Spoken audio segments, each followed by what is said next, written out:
परमेश्वर को बहुत-बहुत धन्यवाद करते हैं आज के लिए, जो प्रभु ने हमें समय दिया है कि हम परमेश्वर के वचन पे मनन कर सकते हैं। मैं आपको एक कहानी सुना के और फिर शुरू करना चाहूँगा कि हम मनन क्या कर रहे हैं। एक पंडित जैसे होते हैं और गुरुकुल जाते हैं, तो 8 साल की उम्र में उनको गुरुकुल जाना होता है, 25 साल की उम्र में वो यूजुअली लौटते हैं, जो पुराना ट्रेडिशन रहा है। तो 25 साल की उम्र में जब वो लौटा, लगभग 17 साल पढ़ाई करने के बाद, आज का लगभग आप कह सकते हो जी बीए पास करके आ गया। एक तरह से बीए में 17 साल लगभग उतना लगता है करने में। और जब वो वापस लौटा और अपने घर आया, तो उसके पिताजी से मिला और कहा मैंने अपनी शिक्षा पूरी कर ली है और सब एकदम बढ़िया से हो गया। तो उसके पिताजी ने कहा ठीक है, तेरी तुझे एक सवाल पूछना है मुझे, और ये सवाल का अगर तूने उत्तर दे दिया तो शिक्षा पूरी हो गई, और अगर वो सवाल का उत्तर नहीं दिया तो तेरी शिक्षा भी अधूरी है। तो इतने लंबे साल पढ़ के आया था, बिल्कुल पूछो, सब आता है मुझे। जो आमतौर पे हम सब के अंदर होता है। तो उसने कहा अच्छा एक बात बता, पाप का बाप कौन है? फिर देहाती हिंदी में जैसे कहते हैं, यानी who is the father of sin, जो पाप है उसका पिता कौन है? इतनी ढेर सारी पढ़ाई जरूर करी थी उसने, लेकिन ये तो कभी नहीं पढ़ा है, किसी भी नहीं पढ़ाया कि पाप का पिता कौन है। तो उसने कहा ये तो नहीं पता मुझे, लेकिन एक बात जरूर है, मैं पंडित हूं और मेरा काम है शिक्षा देना, और इसके लिए मुझे शिक्षा होनी चाहिए। मैं दोबारा वापस जा रहा हूँ, घर के बाहर से ही लौट लिया, और जब तक ये पता नहीं कर लूंगा तब तक वापस नहीं लौटूंगा। ठीक है, वापस चल दिया। और रास्ते में एक जगह उसे बहुत भूख और प्यास लगी, बहुत परेशान था, और आसपास कोई भी अच्छा भला गांव या अच्छी भली जगह नहीं दिख रही थी उसे। जब आदमी को इतनी भूख और प्यास लगे कि मृत्यु तक पहुंचने की बात हो, तो थोड़ी बहुत गड़बड़ उसकी जिंदगी में हो ही जाती है। तो एक जैसे स्टोरी जाती, जैसे कहानी है कि कोई वेश्या का घर था जो यूजुअली गांव से बाहर होता है। तो वहां उसने जाके खटखटाया, तो पानी मांगा। तो उसने वेश्या ने कहा देखो पानी तो मैं दे सकती हूँ, लेकिन तुम्हें ये पता होना चाहिए कि मैं वेश्या हूँ, तुम ब्राह्मण हो, और अगर तुम्हें लगता है कि तुम मेरे हाथ से पानी पी लोगे, पियो। उसने कहा कोई बात नहीं जी, अब तो मैं मर रहा हूं तो पानी तो मुझे पीना ही पीना है। तो उसने पानी लेके पी लिया। अब उसके बाद वैश्या ने कहा देखो अब आपने मेरे हाथ का पानी तो पी लिया है, भूख भी आपको लगी है, तो मैं खाना बना के दे देती हूँ। तो पंडित जी ने कहा बिल्कुल भी नहीं, पानी पी लिया इसका मतलब ये थोड़ी है कि मैं घर में घुसाऊंगा या खाना खाऊंगा। बिल्कुल नहीं, मेरा धर्म भ्रष्ट नहीं करूंगा। ने कहा देखिए ये तो आपके ऊपर है, लेकिन अगर आप मुझे ये सौभाग्य देंगे, तो भाई पंडित हो, मेरे घर में आओगे, आशीष आएगी, अगर आप ये सौभाग्य देंगे तो मैं आपको 5 सोने की मोहरें दूंगी। पंडित जी ने सोचा पानी तो पी लिया है, अब आगे थोड़ा सा ही तो और बढ़ना है। और इस करके वो उस घर में गया और खाना खाया, और मोहरों की गिनती बढ़ती गई। फिर वेश्या ने खाना वाना खिलाने के बाद उसको डांटा, क्या धर्म है तुम्हारा इन सोने की मोहरों के लिए? आपको पता है मैं सोने की मोहरें कहां से कमाती हूँ? ये सोने की मोहरें मैंने आपको ऑफर करी, आपको दी, और आपने अपने सारे नियम तोड़ दिए, है ना? पंडित जी को तुरंत समझ आ गया पाप का बाप को। पंडित जी उसके सामने झुके, उसके पैर छुए और कहा आज से तुम मेरे गुरु हो, क्योंकि तुमने असली में मुझे सिखाया है। जो विद्या मुझे इतने सालों में किसी ने नहीं सिखाई, वो विद्या तुमने मुझे सिखाई है। और वहां से वापस लौट गया कि शिक्षा के साथ लालच, लालसा, इच्छाओं के बारे में भी जिसको हम कहते हैं, उससे जन्म होता है हमारे अंदर पाप का। क्यों कॉम्प्रोमाइज करते हैं? इस बात ना, ये एक आम कहानी है हमारे देश में। हम इसके खाली एक समझ रहे हैं, एक सोच को, एक बात को जो हमारे समाज में चलती है। और बाइबल में जहां से हमने आज पढ़ा है, वहां क्या लिखा गया है कि हर एक जन किस बात से, किस तरह से परीक्षा में पड़ता है? अपनी ही लालसाओं के कारण, अपनी ही इच्छाओं के कारण। और जब वो इच्छाएं, जब वो लालसाएं गर्भवती होती हैं, यानी आपके अंदर बैठ जाती हैं, आपकी सोच में बैठ जाती हैं, जब वो आपके अंदर अपना घर कर लेती हैं, फिर वो किसको उत्पन्न करती हैं? पाप को। और पाप जब फल जाता है तो उसका फल क्या होता है? मृत्यु। आज हम इसके ऊपर बातचीत करेंगे, लेकिन हम इसको अकेले आयत को नहीं, बल्कि इस संदर्भ में जो पहली आयत से हमने पढ़ा और 17-18वीं आयत तक जो याकूब बातचीत कर रहा है, उस संदर्भ में और बाकी याकूब की पत्री को भी थोड़ा सा हम लोग जानते हुए और देखते हुए समझेंगे, पढ़ेंगे। तो याकूब एक पास्टर है, और याकूब जो पास्टर है वो अपनी कलीसिया, जो एक बहुत महत्वपूर्ण कलीसिया यरूशलेम की, जिसमें बहुत से प्रेरित और दूसरे अगुए आते हैं, वहां सेवा करता है। बहुत महत्वपूर्ण कलीसिया है। और उनके एक पास्टर के तौर पे, ना सिर्फ उनके लिए, बल्कि जैसे हम जानते हैं कि एक पास्टरल सर्कुलर लेटर भी है जो चारों तरफ ले जाया गया, बांटा गया, बाकी लोगों के लिए भी, लेकिन अपने अनुभव से, अपनी कलीसिया के अनुभव से ये लिख रहा है। इसका मतलब क्या है कि सबसे मुख्य कलीसिया, सबसे धार्मिक कलीसिया भी ये सब पाप में गिर सकती है। सबसे मुख्य लोग भी इन सब के शिकार हो सकते हैं। सब कुछ जानने के बाद भी इसके शिकार हो सकते हैं। यानी हम में से हर एक इसका शिकार हो सकता है। हम में से हर एक जन इन बातों में गिर सकता है। हम लोग अपनी इच्छाओं के हाथ में दुख उठाते हैं। क्यों आती है ये इच्छाएं? क्योंकि पाप का असर जो आदम में हमारे ऊपर हुआ, आज भी है। हम उस श्राप से तो छुड़ाए गए हैं, इसमें कोई शक नहीं। हमें नई सृष्टि भी बनाया गया है, ये बात भी सही है। लेकिन फिर भी उस पाप का जो श्राप है जो आदम में हमें मिला, उससे पूरी तरह हम बाहर नहीं है। और इस कारण से हमारे अंदर जो लालसाएं हैं, जो हमारी इच्छाएं हैं, आज भी हमें इन चीजों में गिराती गिराती रहती है। इसलिए हमें क्या करना चाहिए? जो नई सृष्टि देने वाला है, जो हमारी मदद करने वाला है, जो हमसे इतना प्रेम करता है, जो हमारी मदद करता है, हमारा परमेश्वर पिता, पुत्र और पवित्र आत्मा के रूप में हमारा प्रभु यीशु मसीह, जिसने अपना बलिदान हमारे लिए दिया, उसके अनुग्रह में और पवित्र आत्मा की मदद से, जब, हालांकि हिंदी में परीक्षा ही कहा गया, ट्रायल और टेम्पटेशन दोनों को, लेकिन दोनों में फर्क है। लेकिन दोनों में से कोई सी भी जब आए, तब इनकी मदद से, इस भरोसे के साथ कि हमारे साथ है, हमें आगे लेके चल सकते हैं, इनसे बचते हुए, इनमें आगे बढ़ते हुए, को पास करते हुए प्रभु परमेश्वर में पढ़ना है, आगे बढ़ना है।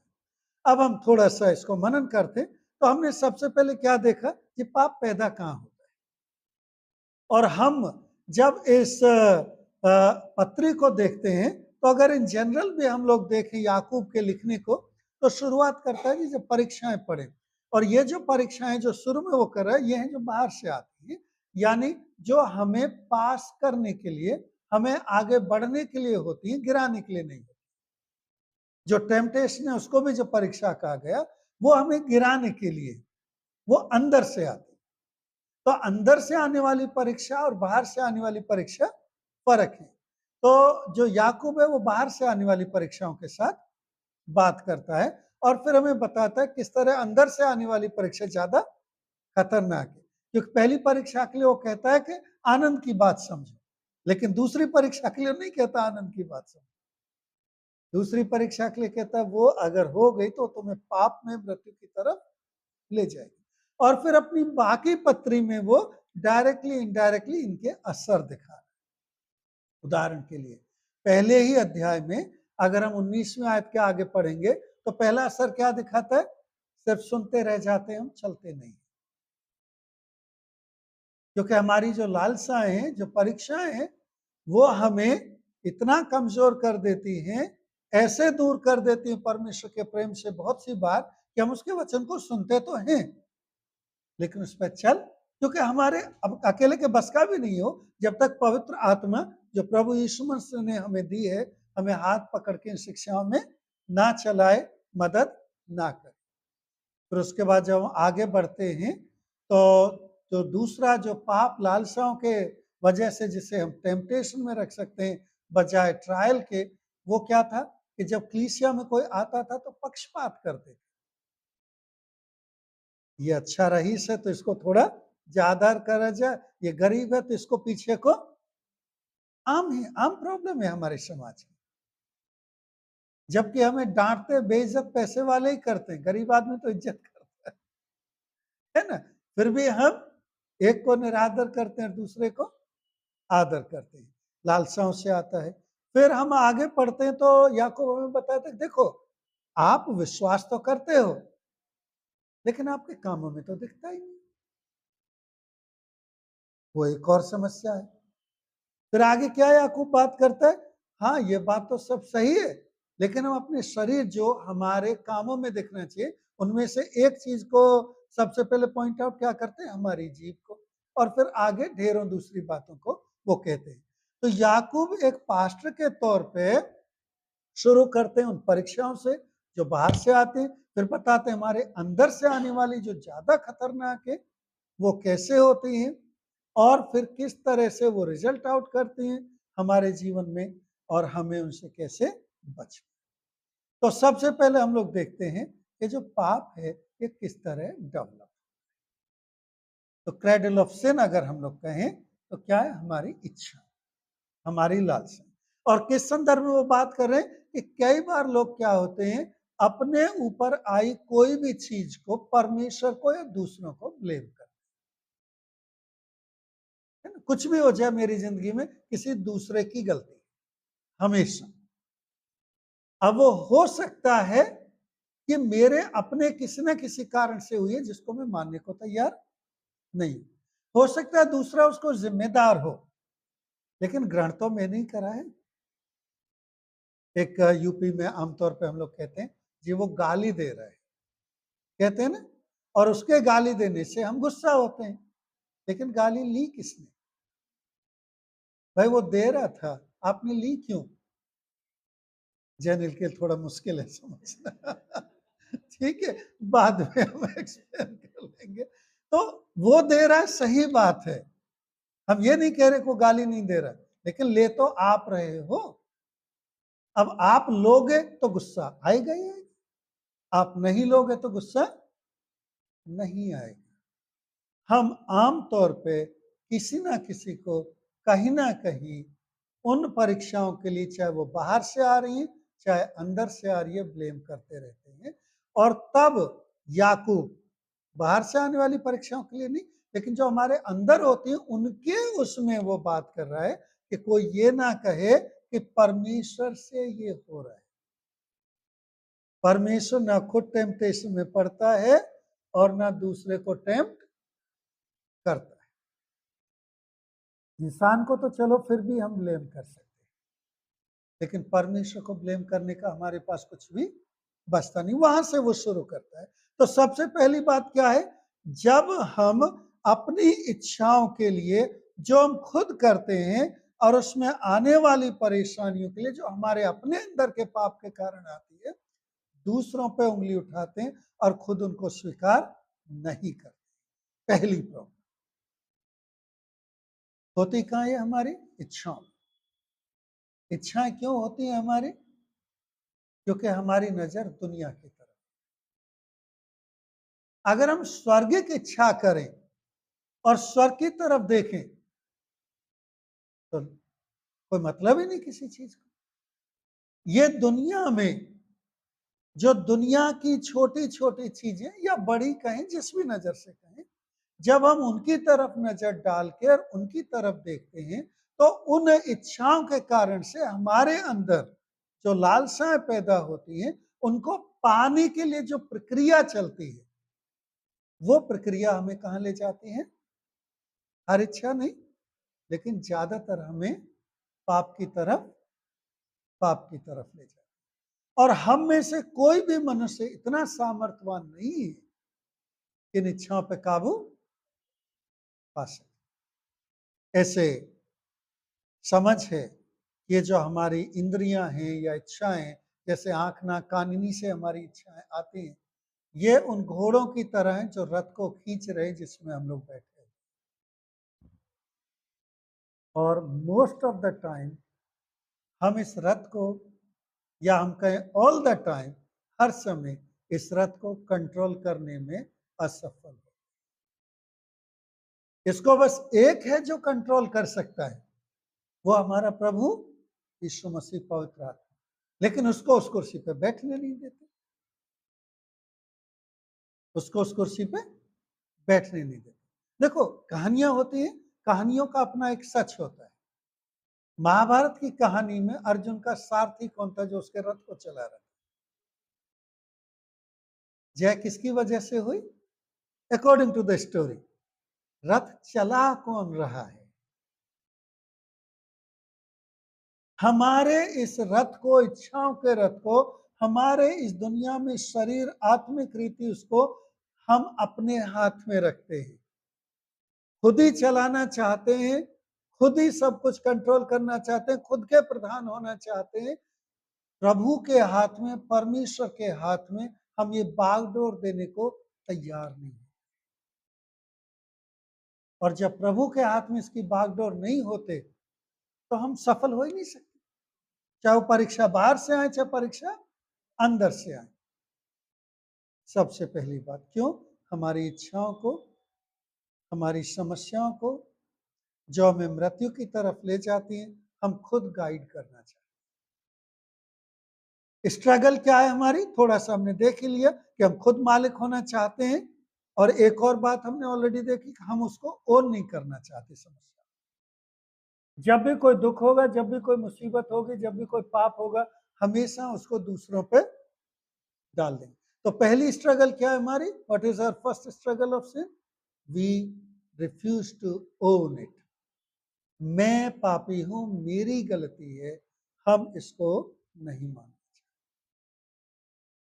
पहली नेल इन द कॉफिन, अगर मृत्यु की तरफ बढ़ने, क्योंकि अगर हमने मान लिया, अगर ओन कर लिया हमें मेरी गलती है,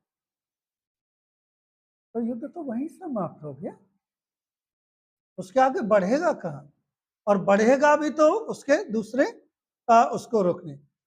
अब एक समस्या और क्या है, जो ट्रायल और टेम्पटेशन, जो अंग्रेजी में दिए, लेकिन हिंदी में दोनों को परीक्षा कहा गया है। और अगर मैं उनको कहूं बाहर से परीक्षा और अंदर की परीक्षा, तो बाहर की परीक्षा और अंदर की परीक्षा को हम कंफ्यूज करके उसको गड़बड़ कर। बाहर की परीक्षा, मान लो मैं पढ़ रहा हूं, किसी ने मुझे एग्जाम दिया, वो मेरे पढ़ने के लिए। जो ट्रायल है, मुझे एक क्लास और आगे पास करने के लिए, यानी जो समस्याएं बाहर से आएंगी और परमेश्वर ने अगर वो आने दी हैं, तो वो मुझे मेरी आत्मिकता में, मेरे अनुभव में, मेरी गवाही में एक कदम आगे बढ़ाने के लिए, एक कदम आगे बढ़ाने के लिए,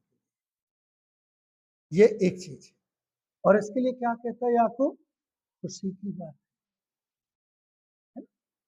जब हम इन परीक्षाओं से गुजरे तो खुश हो जाओ, क्योंकि तुम्हारा प्रमोशन होने वाला है, अगली उस पर जाने वाले हो। एक नई जो चीज है आपकी जिंदगी में जुड़ने वाली है, जिसको आप दूसरों के सामने गवाही दे सको।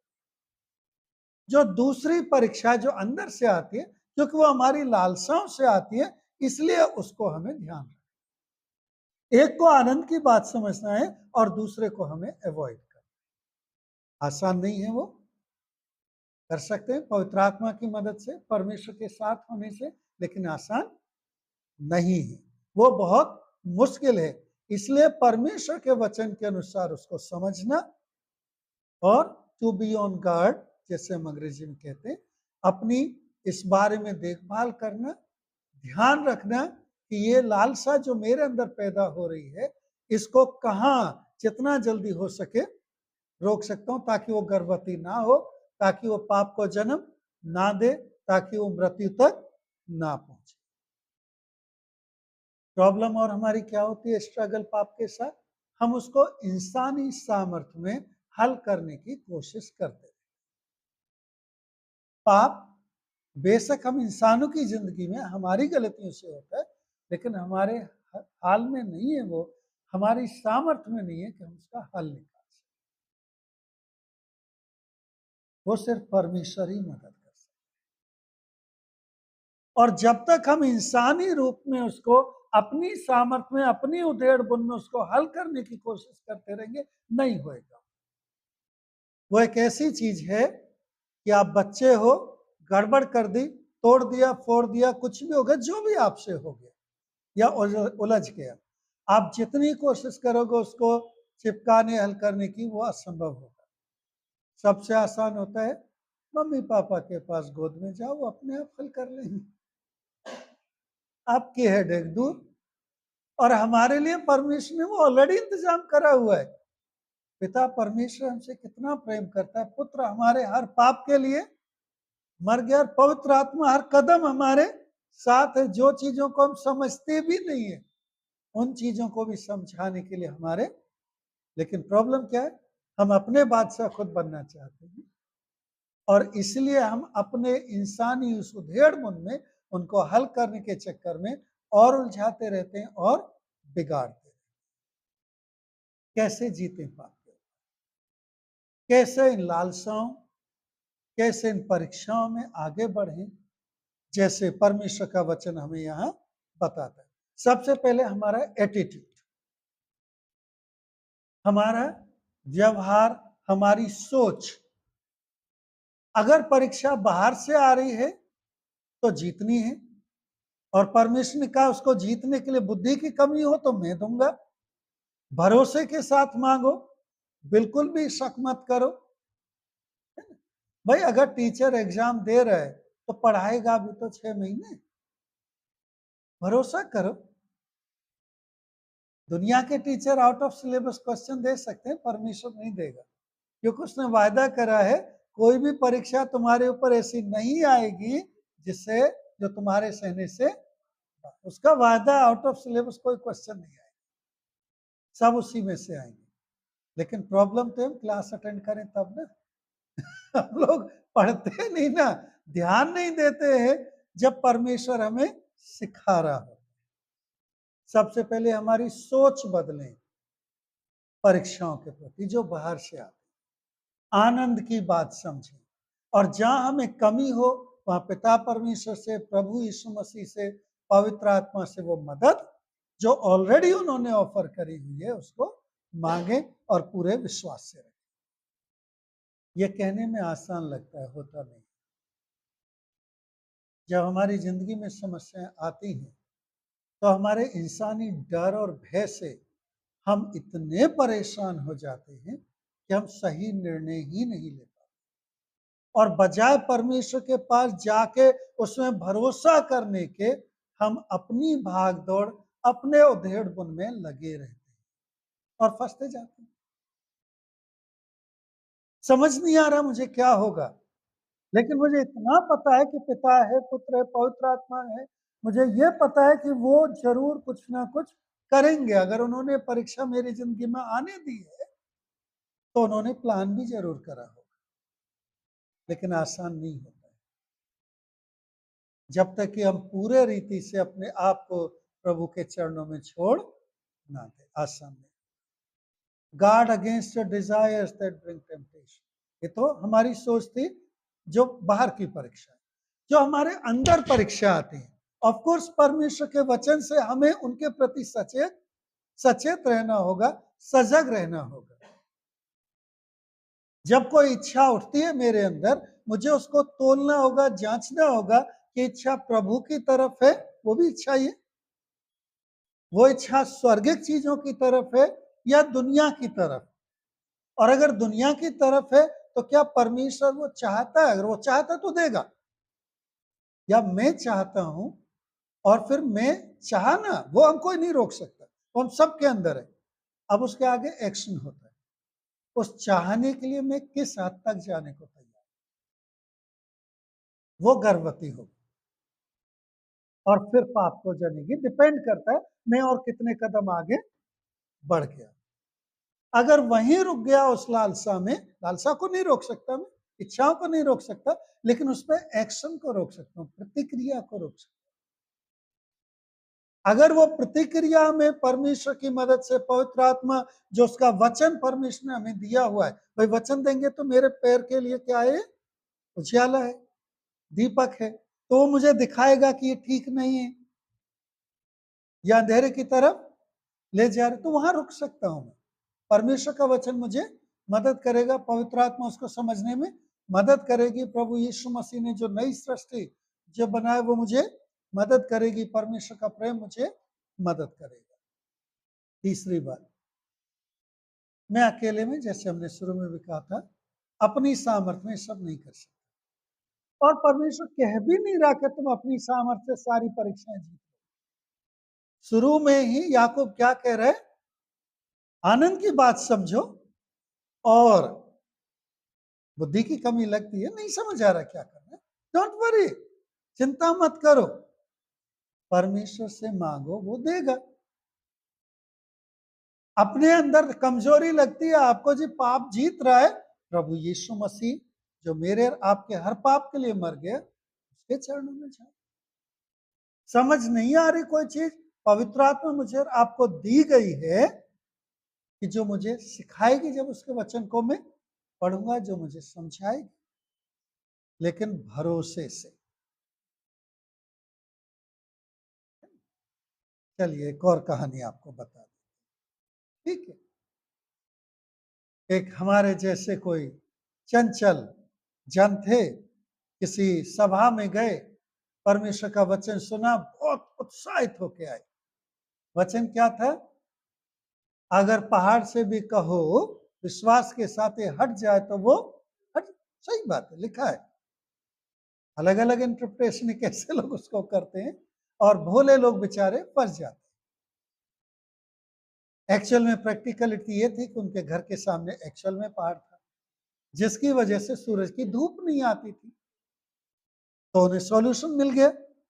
घर गए, दरवाजे पे खड़े हुए, परमेश्वर के नाम से पहाड़ हट। भाई वही तो प्रचार हुआ था, वही तो बात हुई थी। सो गए, सुबह उठे, खिड़की खोली, पहाड़ वहीं था, पहाड़ कहीं नहीं गया था। तो क्या कहा होगा उन्होंने? पता था मुझे कहीं नहीं जाएगा ये, वो तो ट्रायल कर रहा है। 99.99% मसीह ऐसे ही करते हैं। जो वचन सुना होता है, जो याद करा होता है, जिसको हम लगता है कि पूरी तरह उस पर भरोसे के साथ नहीं चलते, हम सब फेल होते हैं। हम सब फेल, हमें से कोई भी इस काबिल नहीं है जो पहाड़ को कह के हट जाए और दूसरे दिन भरोसे से दरवाजा खोले कि वो हट गया है। हम सब खिड़की खोल के देखते हैं कि वो हटा है कि नहीं। हम सब की कमजोरी है, हम सब की कमजोरी। वो तो एक मजाक की बात है जी, किसी के बारे में ना, लेकिन हम सब की, हम में से हर एक जन। तब हम क्या करें? परमेश्वर में भरोसा, उन चीजों के लिए जो परमेश्वर करना चाहता है, करता है, ना कि उन बातों के लिए जो हम चाहते हैं, ना कि उन बातों के लिए जो हम चाहते हैं। मेरी और आपकी, हम सब की जिंदगी में ये रोज होता है।